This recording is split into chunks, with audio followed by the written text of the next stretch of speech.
right now is a golden age for geeks. It's a golden age for fantasy. High fantasy is a culture and an art that is got a language all of itself. I read a lot of fantasy in my job as an analyst of stories, and I see many of the same patterns repeated. It's got swords and sandals, and it's got a wizard with a long beard. Shields and breastplates and weird monsters, bad hairdos, like in impossible fashion. It seems like a very cool world, and there's a lot of English people in there as well, which is always fun because I tend to play games that are full of Americans. The world of Albion is a mixture of a kind of European and British sensibility with the Brothers Grimm twist. Albion's sort of a lush, beautiful, verdant fairy tale world, very, very diverse. Sort of a Renaissance world, really. There's just so much to explore within the world, and if you haven't looked at a video game for 10 years, you're kind of dropped into this, and you're like, whoa. Towns have their own rhythm to them. There's a life and sort of like a vibe to them. The world has to be made believable by putting into it the things that we all experience. You're exploring these cities and you run into characters that you would expect to run into in these places, like you know, the blacksmith, the traveling salesman, the town drunk having a conversation with this woman who's trying to get him to clean up his act. No, don't fall off the wagon. Wagon? Where? Kids, look out for the wagon! One of the nice things about the game is that they have scripted so much dialogue and that you don't hear the same thing every time you pass a character. I wouldn't normally say this, but those shoes are awful. In terms of dialogue alone, I think we've got about 38 hours of recorded dialogue, which is around, well, probably more than 2 seasons of Galactica alone. Each character has their own life, and you feel like you're interacting with other players who have their own goals, although they're actually just the computer. Thank you for bringing Charlie back, brave, gallant adventurer. I'm an adventurer, Gran, and my name is Charles. Charles! We try to really make it that these people are alive and they have opinions and thoughts and feelings and loves. You can get people to fall in love with you if you're funny or if you're sweet to them, but if you see that they're kinky, you can make them to fall in love with you by just slapping them around. Ooh, exciting! Obviously, as human beings, we tend to want to procreate. And I think in a game, you'd probably want to do the same thing. I consumed a whole bucket of oysters specially for this occasion, Buttercup. You can become an adulteress and do a scarlet letter number. You can do a big love and become a polygamist. I love the fact that you can be a polygamist in this video game and you can have group sex. You dirty beggar! I like how you think. You can go, you know, have an orgy with your buddies. Who doesn't like a good simulated orgy? You really know how to command respect, don't you?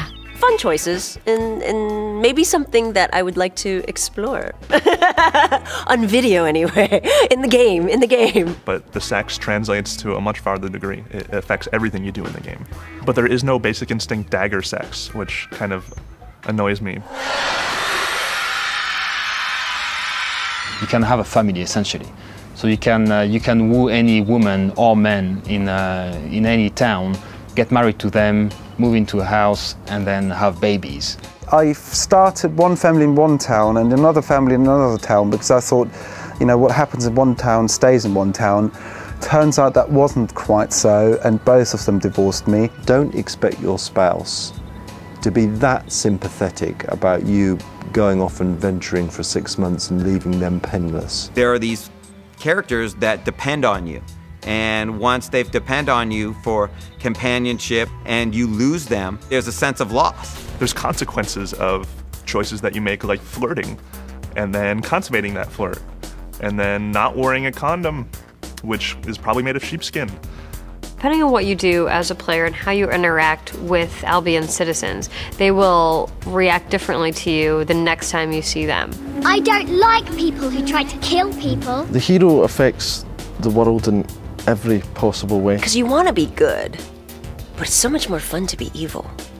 I have gone on a murderous spree, occasionally, regrettably. The most evil thing I've done in Fable 2 is probably kill an entire village. I think for some I just shot them, and for others I just slammed them with a club. It was very rewarding. Essentially, my hero became a lot more renowned. We measure fame in Fable 2 in terms of renown. It's natural to look to heroes because the whole society has sort of raised them up as models, as examples. What you become known for are your deeds and kind of your actions. We can do the usual things, you know, going out slaying great beasts and those sorts of works of heroic daring do. You could pay the local bard to sing songs about you, although he might not sing what you want him to sing. The hero did forge a path to the land where no one has a bath. Bravely brave Sir Robin, with his eyes cut out and his ears cut off and his nose cut off and his all right, that's enough, boys. It is really one of the funniest games I've played in ages. Starts off a really beautiful world, and then all of a sudden a bird craps on you. Oh, yuck.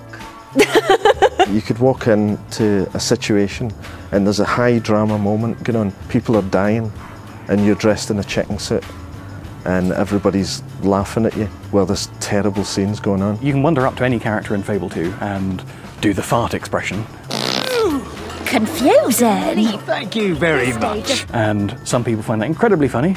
Some people find that faintly disgusting. Made a right mess of that. You can't go wrong with a good fart joke as far as I'm concerned. It's all good, wholesome, clean family fun in the world of Albion. The whole point of it is to allow people to express themselves in a game. They're actually living an alternative life in this world.